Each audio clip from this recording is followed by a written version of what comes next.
Yo namire bokmak Yolngu, numakangama Yolngu Radio News. Yo donja Yolngu Radio News Update, August 11.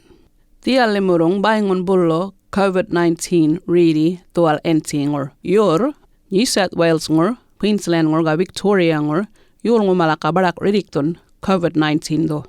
Piligurupan mirenwal ka spreading in ga bican barak nakon.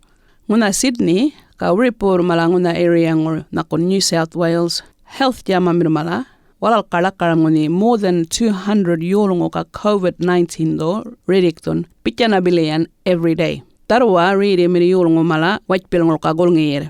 Ka 29 Yolngu New South Wales yawngo baingotter coronavirus do tonja last week. Pulo Queensland ngor Yolngu mala ka redikton COVID-19 do. NT government bican wanga nguni di mala nguni Queensland gorje areas kor hotspot mala Cairns ka Yarrabah. Ka Melbourne ripun hotspot COVID-19 go ka lockdown ngor walal bullo.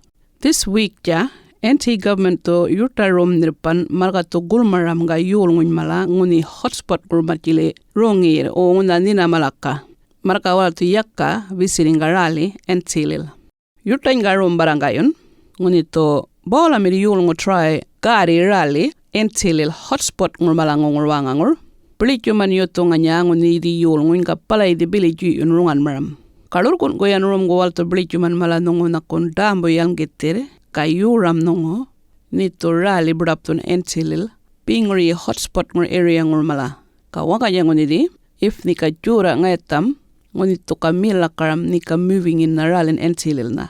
Polo if ni ka try wonder domestic violence ngur nongo walto dambo yang getir peliju man mala. Rally gol ngi nyara Northern Territory.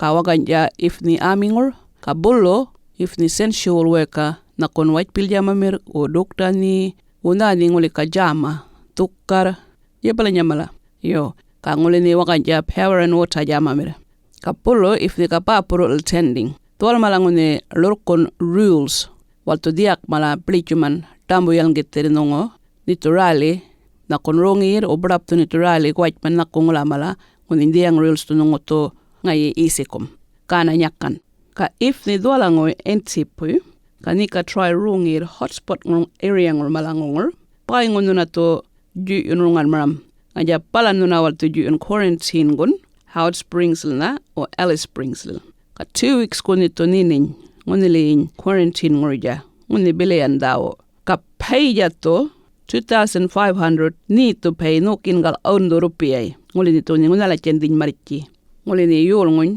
tolango ya Northern Territory po ya karalin ni turungir ya bijan ka rumia ko man malaka donja dawo bili hotspot ja malanguna Queensland Victoria ka New South Wales ka ngoli nungo ka guru tumir mala jalter rungi nyaraw na ralin entilil na ring him up nito 1800-490-484 lil tao maranaro COVID-19 go ka rules kun naljan nito malton rules ko ka nguli ni ka planning nito burto runal ngula na kon holiday go o jamao ring him up nito nguni bilian number 1800-490-848 lil ka manma kong yan goyangin ni ban pai ngorongi rally entilil ni balang ban stuck na o nito mungon rupian indin pay quarantine go na rom go nguli nito nguni na kon jalte rungi nyaro ja rally entilil ja mar matiri ka rom ja dalte na gawaj pil wala ki visit check-up ko ngoro ki de radio marka to kanungo goro to mere manmakum nina